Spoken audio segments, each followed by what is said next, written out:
Radio J. Radio J. Géopolitique, le MAG. Steve Nadjar. Radio J.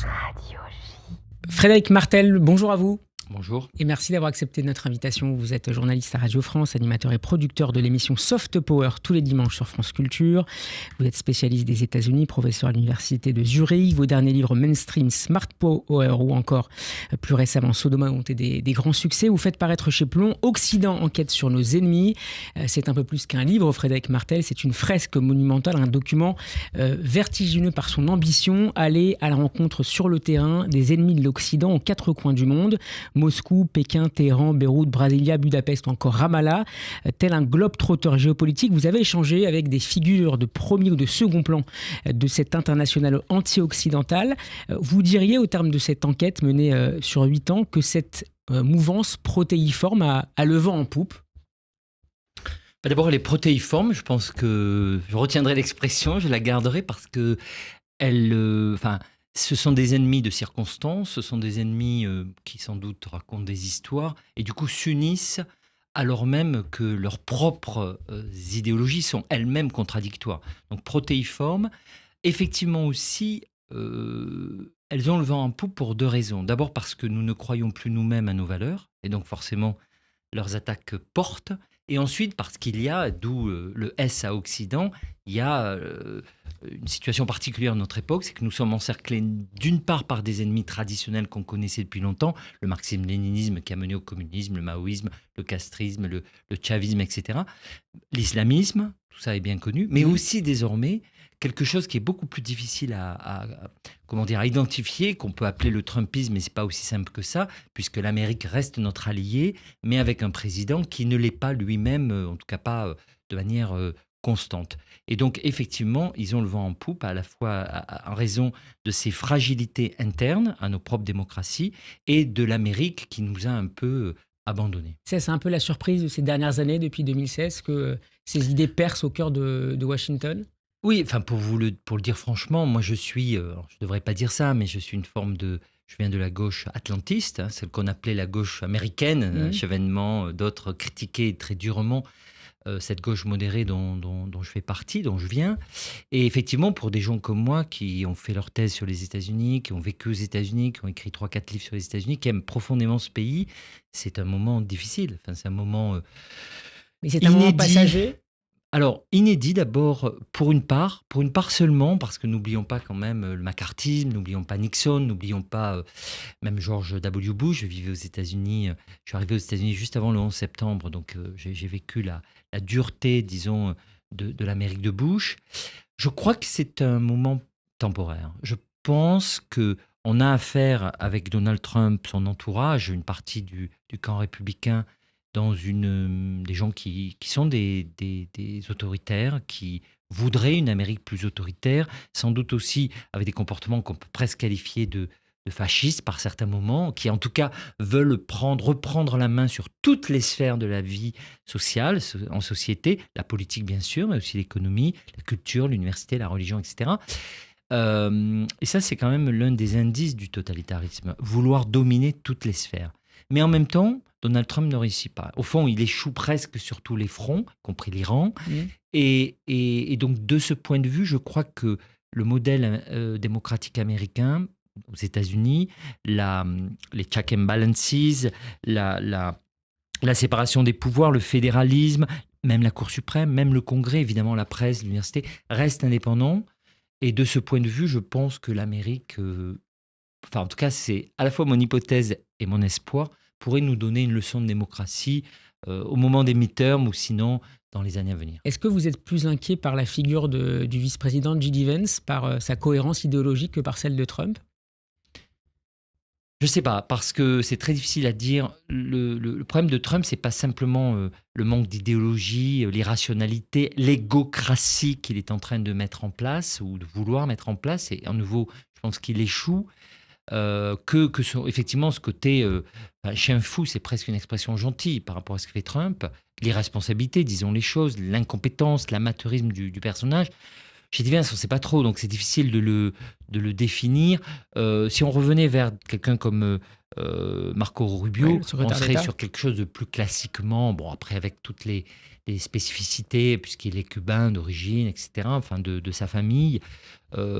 Franchement, un Marco Rubio serait beaucoup plus cohérent, sérieux. Et j'ai dit même pour ceux qui, comme moi, souhaitaient la chute du régime iranien, des gens comme moi qui pensent que Maduro en prison, c'est une bonne chose, et on aurait aimé au moins un projet de changement de régime au Venezuela, avec un président aussi incompétent. Le problème, c'est que les résultats sont pires que ce que on pouvait attendre.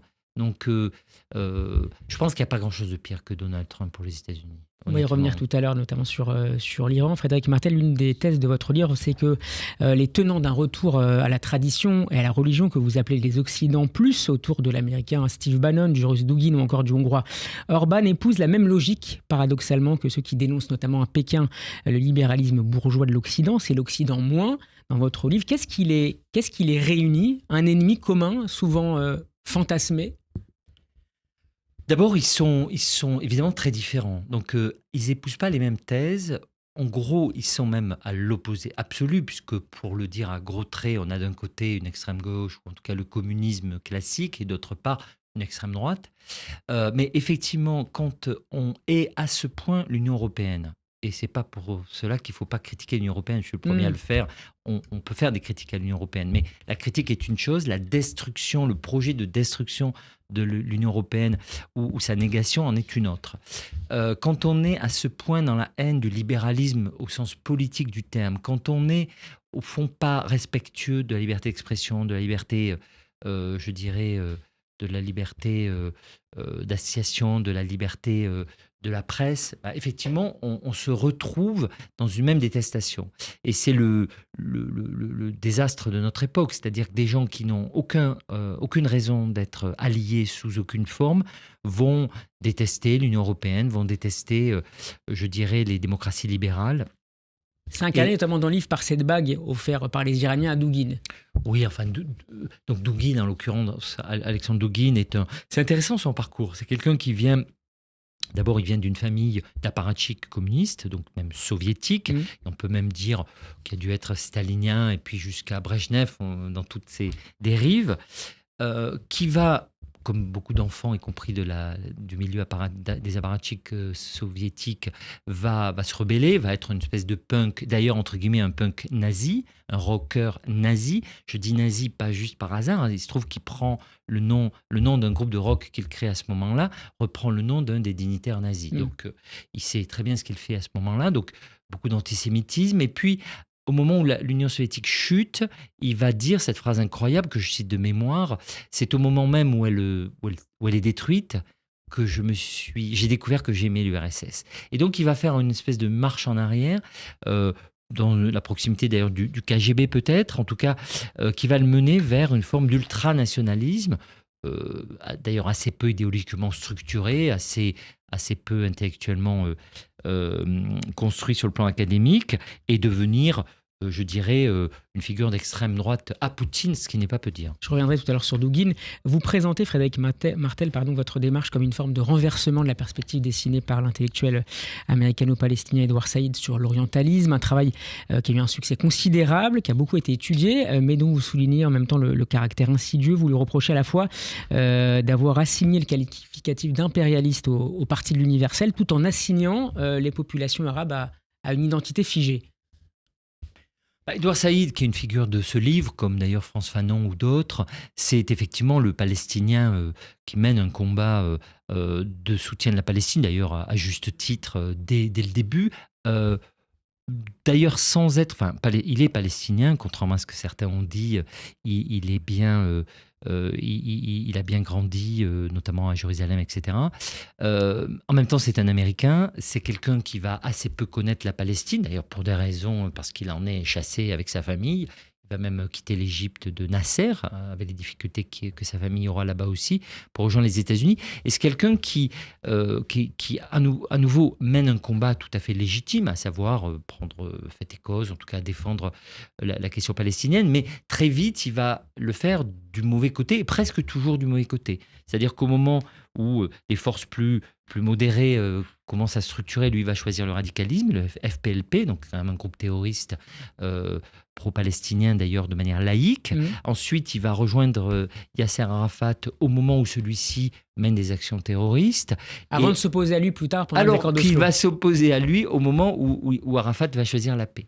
Et donc il est toujours à contretemps allié de forces qui sont non seulement terroristes, mais aussi qui, au fond, ne vont jamais aider vraiment la Palestine. Et c'est ça que je lui reproche. C'est pas tant de défendre la cause palestinienne, ce qui est légitime, et pourquoi pas même... moi, je pourrais être pro-palestinien dans un certain nombre de registres, comme on peut tous l'être, selon les époques, notamment à Oslo, par exemple. Mais l'être toujours, d'abord sans comprendre... alors, il n'a jamais été antisémite. Il a toujours, d'ailleurs, défendu... il a toujours respecté l'histoire juive, il la connaissait assez bien, il a toujours reconnu l'Holocauste, etc. Donc de ce point de vue, il y a eu bien pire depuis. Mais par contre, c'est pas un homme qui a contribué à la paix, ni d'ailleurs à la compréhension de la société israélienne, que je crois il n'a pas souhaité s'y intéresser. Et donc, parce qu'on est sur l'ultra-gauche, parce qu'on est sur un post-colonialiste, d'ailleurs c'est les études qu'il va engendrer, qui sont par ailleurs aussi très légitimes. Moi, j'ai toujours étudié, je me suis intéressé aux études postcoloniales, et elles sont tout à fait légitimes. Elles ne le seront pas, et elles ne le seront jamais, tant qu'elles ne prendront pas en compte l'existence de l'État d'Israël, et surtout, tant qu'elles n'admettront pas les échecs de certaines décolonisations. Il y a 2 chapitres du livre Occident, Frédéric Martel, qui sont consacrés au Moyen-Orient, du Caire à Ramallah, en passant par Beyrouth et Téhéran. Vous avez ainsi rencontré Omar Barghouti, le cofondateur du mouvement BDS, boycott des investissements, sanctions contre Israël. Il se réfère lui aussi à Edouard Saïd, mais aussi à Mandela. C'est même son maître. À Gandhi, ou encore à la philosophe intersectionnelle Judith Butler. Quelle part a-t-il pris et prend-il encore à l'échelle internationale dans la stratégie de diabolisation d'Israël dans son ensemble ? Barghouti, donc il ne faut pas confondre, c'est pas la même famille que Marouane.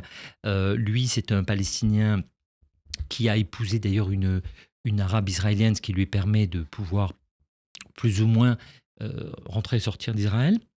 Je l'ai rencontré beaucoup de fois, je l'ai rencontré en Israël, notamment à Saint-Jean-d'Acre, je l'ai rencontré à Paris, on a passé quelques temps ensemble. Il voulait voir Sciences Po. Il voulait voir Sciences Po et il espérait que la jeunesse se rebelle devant Sciences Po. Et quand on est arrivé devant Sciences Po, il n'y avait rien. C'était tout à fait... Il était très déçu. Et après, il l'ai revu aux Pays-Bas où il est actuellement, puisque je crois qu'en ce moment, il ne peut pas trop rentrer en Israël. Bon, voilà, on a une figure de l'ultra-gauche qui est encore une fois... le combat pro-palestinien est légitime, la question elle est pas là. Le problème c'est à partir du moment où vous ne comprenez pas ni l'existence de l'État d'Israël, ni ce qu'a été Israël, c'est-à-dire d'abord et avant tout, et je sais que je peux être critiqué pour dire ça, mais un État décolonial. C'est un État qui s'oppose au colonialisme britannique. Et donc qui est un des premiers États de la décolonisation. Et bien avant d'ailleurs l'Égypte et beaucoup d'autres. Et en même temps, c'est évidemment un État auquel va suivre un autre mouvement de décolonisation, à savoir la question palestinienne. Et donc c'est de toute façon ce débat-là, et on ne peut pas ne parler que d'un, en oubliant l'autre. Et c'est vrai d'ailleurs dans les deux camps.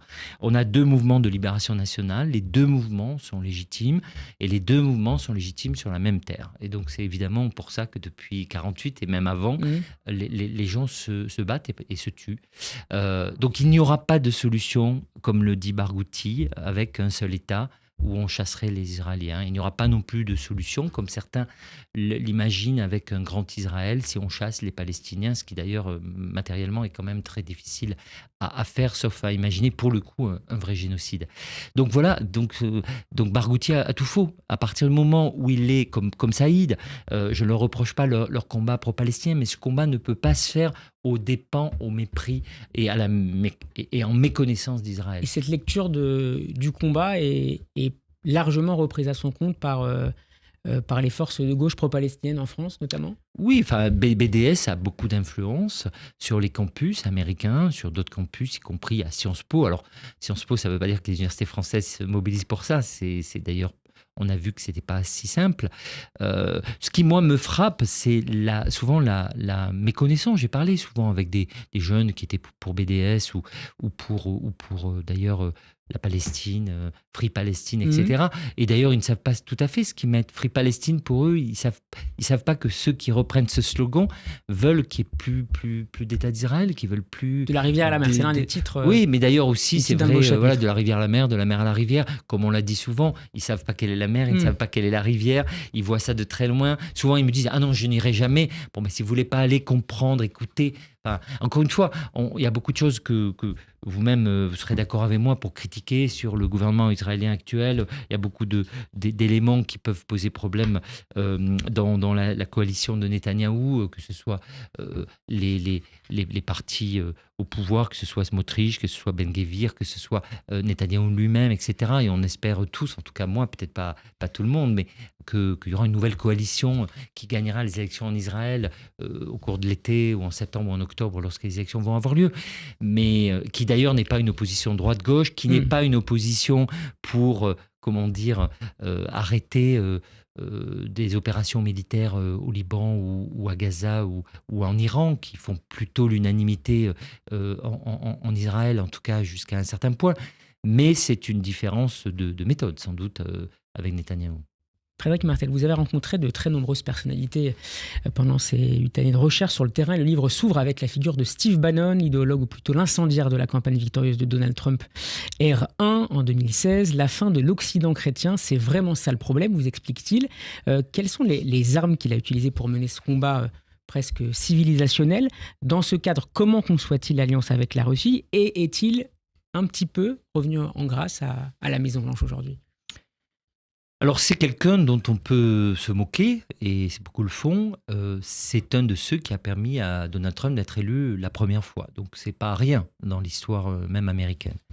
Il le fait en percevant très vite et très bien le ressentiment du blanc, je dirais notamment mâle, disons qui ne vit pas à New York ou à Los Angeles.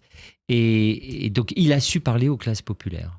Il a su écouter les classes populaires. Et c'est ça la victoire de Trump 1, d'ailleurs aussi de Trump 2 pour une part. Il le fait aussi avec des méthodes louches, notamment sur le plan numérique. Il est derrière une société Cambridge Analytica. Il va être aussi très actif dans l'attaque, entre guillemets, du Capitole. Ensuite, il fera de la prison un petit peu l'année dernière pour ne pas avoir accepté de témoigner devant le Congrès. Et aujourd'hui, je ne crois pas qu'il soit revenu en grâce. Je sais qu'il déjeune avec Donald Trump quelques jours avant la première attaque contre l'Iran. Il a un podcast d'ailleurs aussi télévisé, qui s'appelle The War Room. Voilà, je pense que ce qui le caractérise le plus, je pense, au-delà même de l'idéologie, c'est une figure d'extrême droite, sans doute, mais c'est d'abord et avant tout un anarchisme d'extrême droite. C'est-à-dire qu'au fond, il habite, quand je vais chez lui, je l'ai vu à beaucoup de reprises, j'ai beaucoup d'échanges avec lui, c'est lui qui avait d'ailleurs souhaité me rencontrer à cause d'un livre que j'avais fait auparavant, et on n'est pas loin de la Cour suprême, et d'ailleurs même du Congrès, et au fond, lui, on va faire tomber la Cour suprême, on va abandonner le Congrès, l'ONU, ça ne sert à rien, puis on verra bien ce qui se passe et on reconstruira après. Donc il y a une forme d'anarchisme dangereux qui est probablement assez significatif de ce que pense Trump, peut-être même plus que l'idéologie Dark Enlightenment ou l'idéologie de J.D. Vance. Le bordel, au fond, le culte du chaos. Dans la manière de repenser, de briser pour mieux le rétablir l'ordre international à travers une alliance avec la Russie contre la Chine? Je suis même pas sûr. En théorie, c'est ça le projet. C'est d'ailleurs aussi ce que nous a dit Donald Trump. Mais en même temps, si tel est le projet, vous n'affaiblissez pas l'Inde, l'Union européenne et l'Indonésie. Vous choisissez vraiment votre cap qui est la Chine. Or, on voit bien que Donald Trump est fort avec les faibles et faible avec les forts. Et donc, il n'est pas du tout dans l'affrontement réel, le bras de fer avec la Chine. Mais au-delà, pour terminer, sur Bannon, je crois que c'est aussi quelqu'un qu'il ne faut pas prendre plus au sérieux qu'il ne faut. Je crois qu'il a une influence beaucoup plus relative qu'on ne croit parfois. Et c'est vrai aussi de Dugin et des autres figures qui m'ont intéressé. Je m'intéresse aux idéologues, aux propagandistes, aux intellectuels parfois. Comme toujours, les intellectuels ont une influence très relative. Je reviens au russe Alexandre Dugin. S'il y a une voix anti-occidentale dans ce livre, c'est la sienne, écrivez-vous Frédéric Martel. Il est notamment l'inventeur du concept de westernologie. Qu'est-ce que ça recouvre exactement ? C'est tout simplement une l'idée d'étudier l'Occident, non pas simplement pour ce qu'il est géographiquement et ce qu'il représente, mais pour aussi sa tentative, au fond, impérialiste et d'essayer d'imposer le fascisme libéral. Et il dit ça souvent, c'est aussi d'ailleurs une formule qu'on a chez Bannon, on l'a chez les Chinois, qui est d'ailleurs, évidemment un oxymore, mais aussi quelque chose qui est incohérent par nature, puisque le libéralisme, c'est plutôt la tolérance des idées différentes, l'idée d'une économie de marché, c'est pas l'ultralibéralisme, hein, c'est autre chose. L'ultralibéralisme, c'est le défense du pluralisme. Donc accoler ça au fascisme, c'est à la fois très habile, mais aussi très faux. Voilà. Alors là, on a affaire avec Dugin, que j'ai rencontré pendant plusieurs journées à Shanghai. On a affaire à quelqu'un de pathologiquement fasciste, voilà, clairement. Alors ça nous amène à interroger, ça vous amène à interroger la thèse d'une universalité des valeurs, démocratie, pluralisme, liberté d'expression. C'est une prétention que certains, notamment en France, contestent. Je pense par exemple à l'ancien secrétaire général de l'Élysée, Hubert Védrine, qui considère que ces valeurs sont occidentales par nature, par histoire, et n'ont pas nécessairement vocation à être acceptées partout dans le monde. C'est une aberration à vos yeux? Une aberration, je ne sais pas. D'abord, on est en démocratie, chacun a le droit de défendre ses idées. Et pour le coup, c'est ce qui nous distingue, nous, occidentaux, européens, français, des dictatures dont je parle, c'est que chez nous, je peux vous critiquer, vous pouvez me critiquer, je peux critiquer le président de la République, on peut se critiquer. Ailleurs, on finit en prison, on est assassiné ou on s'exile. Donc, Hubert Védrine dit ce qu'il veut et c'est très bien comme ça. Le point de désaccord que j'ai avec lui, mais aussi avec Dominique de Villepin, avec le monde diplomatique, pour prendre différentes familles politiques, avec certaines idées qu'on retrouve aussi parfois à l'extrême droite, c'est que certains considèrent que nos valeurs, notamment les valeurs françaises, européennes, sont au fond un peu obsolètes, qu'on incarne un modèle décadent et que les Chinois, les Indiens, qui évidemment sont effectivement beaucoup plus nombreux que nous, ont d'autres valeurs et qu'il faudrait au fond retrouver une forme d'humilité et de cesser de vouloir imposer nos valeurs au reste du monde. Moi, je suis en profond désaccord avec ça, non pas que je veuille imposer quoi que ce soit, mais parce que je suis allé, ce que Hubert Védrine ne fait pas, sur le terrain. Et quand vous parlez justement aux Palestiniens, en réalité, quand vous parlez aux Chinois, aux Hongkongais, aux Taïwanais, aux Vénézuéliens qui ont fui le Venezuela, aux dissidents russes et à beaucoup d'autres, vous constatez qu'ils souhaitent la liberté, la démocratie, la liberté de la presse et d'expression. Et que donc, lorsqu'on prend au sérieux ce que disent les dirigeants des dictatures, eh bien, on a effectivement un discours de dictateur. Et je trouve un peu paradoxal que ces figures européennes françaises, qui bénéficient de la liberté d'expression, prennent au fond fait et cause. Et parfois, j'ai vu des préfaces d'Hubert Védrine, d'intellectuels qui défendent la Chine. Je trouve ça problématique. Pourquoi ? Parce que, au fond, à la fin du débat, je crois que c'est pas en affaiblissant nos valeurs qu'on va réussir à aider ces peuples-là. Et je ne crois pas qu'on impose quoi que ce soit. Je crois qu'il y a vraiment des principes juridiques universels. Et puis après, il y a des cultures différentes. Évidemment, nous ne sommes pas pareils que la Chine. La Chine a des valeurs, elle a aussi une histoire. Et tout ça ne doit pas être remis en cause. Il n'empêche que les principes juridiques du modèle, je dirais, universel, sont bel et bien, contrairement à ce que disent Védrine, Villepin, le monde diplomatique et d'autres, sont bel et bien universels. Parmi les accusations récurrentes portées notamment par Poutine contre l'Occident, entendons l'Europe, ici il y a le colonialisme ou le néocolonialisme ou le néo-impérialisme. Sur le terrain pourtant, ce qu'on constate souvent, c'est que ce sont au contraire ces néo-empires de Moscou à Téhéran qui cherchent à étendre leur contrôle, leur influence sur d'autres territoires. Vous êtes rendu, Frédéric Martel, à plusieurs reprises, notamment au Liban, à Darqier, le quartier général du Hezbollah, dans la banlieue sud de Beyrouth. C'est l'incarnation de la mainmise, de la volonté, la tentation de mainmise de l'Iran sur la communauté chiite locale et plus largement sur le Liban. Oui, absolument. On est sur un proxy qui d'ailleurs n'a pas le souci du Liban, on le sait, mais il n'a pas le souci, on oublie de le dire souvent, il n'a pas le souci des Palestiniens. Le Hezbollah, d'abord, en tout cas, il n'existait pas à cette époque, mais disons, pendant la guerre du Liban, c'était ces forces qui ont donné naissance au Hezbollah chiite étaient très très anti-palestiniennes, très anti-sunnites. Depuis, ça se saurait si le Hezbollah s'intéressait aux Palestiniens. Ils ont contribué à les assassiner en Syrie. Ils continuent à ne pas s'intéresser à eux, ni à vouloir leur donner des droits. Vous savez qu'au Liban, les Palestiniens ont bien moins de droits qu'ils n'en ont en Israël. Je parle là des Arabes israéliens, bien sûr, je ne parle pas de la Cisjordanie ni de Gaza.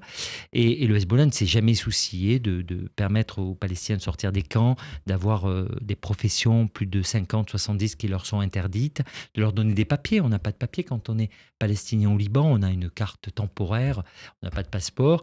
Et d'ailleurs, ils sont partis. Ce qu'on oublie toujours de dire, c'est que vous avez sans doute à peu près autant de Palestiniens au Liban qu'il n'y en a en Syrie au début, disons en 1948.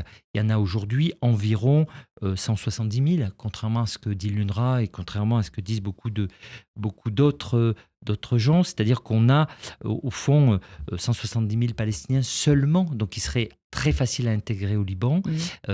Alors qu'ils sont partis, ils sont massivement partis, et sans vouloir faire de politique, trop radicale. Vous avez aujourd'hui 2 millions d'Arabes israéliens en Israël, sur les 10 millions, ils sont restés, et ils ont grossi en nombre. Donc ça veut dire, à la fin des fins, ça veut dire quand même qu'ils sont ils ont des droits contents, politiques, surtout qu'ils veulent rester, alors qu'ils fuient en Jordanie, ils ont fui surtout aux États-Unis, en Europe, dans beaucoup de pays, en Amérique latine, etc. Restons au Liban. Parlez-nous d'un homme dont l'influence est importante sur le plan digital. Vous êtes un spécialiste des économies numériques, qui est Ghassan Benjedou. Alors, on est sur, c'est un groupe de gens, d'ailleurs, d'intellectuels plutôt marxistes, d'ailleurs, ou sunnites ou chrétiens, ils n'étaient pas chiites, qui sont passés par le Parti communiste et qui ont une évolution assez classique, certains maoïstes, d'autres trotskistes, d'autres castristes, notamment quelqu'un qui s'appelle Pierre Abissab. Pierre Abissab, il va créer un journal qui s'appelle Al-Akhbar, co-créé. Et quant à Benjedou, il vient d'Al Jazeera, il quitte Al Jazeera d'une manière assez brutale, sans doute en désaccord avec la politique d'Al Jazeera en Syrie, et il va donner naissance à une chaîne qui s'appelle Al Mayadeen, qui d'ailleurs au passage est accessible aujourd'hui en Occident, que ce soit en France via Eutelsat ou aux États-Unis via Intelsat. Et c'est une chaîne qui, contrairement aux chaînes de propagande du Hezbollah comme Al-Manar ou Al-Nour, qui sont vraiment des chaînes idéologiques, les femmes sont voilées, etc., c'est des chaînes très ouvertes, très modernes, qui jouent la carte du Liban. Pour capter l'attention des jeunes publics. Oui, pour être accepté par le Liban. Pierre Abissab dira toujours « je suis pro-gay et pro-Hezbollah », ce qui est quand même assez stupéfiant.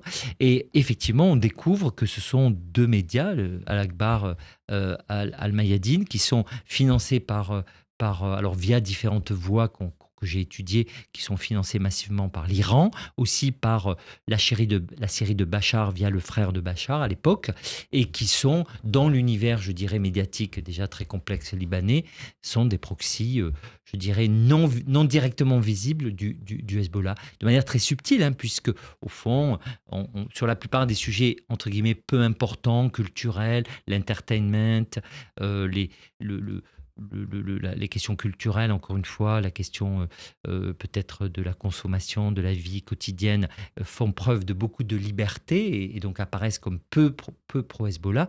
Et ça marche sur les réseaux ? Dès qu'elles arrivent sur les questions politiques, évidemment, la haine d'Israël, elles sont extrêmement alignées sur le Hezbollah. Alors, ça marche assez peu, paradoxalement, du point de vue du papier pour Al-Akhbar et malgré tout de Al-Mayadeen, qui reste une chaîne minoritaire dans l'espace libanais, mais elle marche énormément dans sa construction sur les réseaux sociaux. Donc les petites vidéos vont être extrêmement vues. En tout cas, beaucoup de comptes ont des millions de followers. Certains ont été interdits par Facebook ou par Twitter ou par YouTube, mais beaucoup restent. Et vous savez, 3 sont interdits, 300 sont recréés. Donc c'est une machine de propagande. Et d'ailleurs, c'est un peu tout ça qui m'intéresse. Sur tous ces sujets, que ce soit la Chine, la Russie, l'Iran, le Venezuela, ce sont des pays, en l'occurrence des dictatures, qui ont des campagnes d'ingérence massives, y compris en France. On sait que Marine Le Pen a été en partie financée, aidée par la Russie via la Hongrie, que Jean-Luc Mélenchon l'a été forme d'aide idéologique via le Venezuela. Et donc, il y a un vrai problème d'ingérence étrangère en France. Je citais Al Mayadeen, qui est sur Eutelsat et Intelsat. Ce sont des chaînes pro-terroristes. Pourquoi sont-elles encore sur ces satellites européens ou américains? Pour terminer, il nous reste 1 minute, Frédéric Martel. En Iran, à Téhéran précisément, vous rencontrez des jeunes qui parviennent à accéder à la culture occidentale sur Internet ou sur le Darknet, malgré les restrictions du pouvoir. Un jeune philosophe que vous rencontrez vous explique que l'Iran, ce n'est pas seulement une théocratie, c'est à la fois une gérontocratie et une dictature, un mélange de léninisme, de terreur et de charia. On a manqué à nos devoirs en Europe en ne soutenant pas plus massivement les révoltés d'Iran, des étudiants aux commerçants du bazar l'hiver dernier. Absolument, il faut soutenir sous toutes ses formes ces oppositions. L'Iran est un pays beaucoup plus laïque qu'on ne le croit, beaucoup plus laïque que l'Égypte ou que d'autres pays, je dirais, musulmans de la région. Mais le point principal, c'est qu'on a en face de nous non pas simplement des dictatures qui essayent d'installer une idéologie anti-occidentale, on a des mafias, des kleptocraties, des gens qui en fait haïssent la démocratie, parce que c'est ça qui est derrière Occident. La haine de la démocratie, la haine de la modernité. Pourquoi ? Pour une raison simple. Si vous avez un état de droit, si vous avez une justice indépendante, une presse indépendante ou des partis politiques pluralistes, vous ne pouvez pas faire vos petites et en l'occurrence vos grosses affaires, c'est-à-dire des régimes mafieux qui volent leur propre population et qui se sont inventés une haine de l'Occident pour continuer leurs affaires. Merci beaucoup, Frédéric Martel, d'avoir été avec nous pour nous présenter ce grand livre Occident, enquête sur nos ennemis. C'est publié aux éditions Plomb. À très bientôt sur Radio J.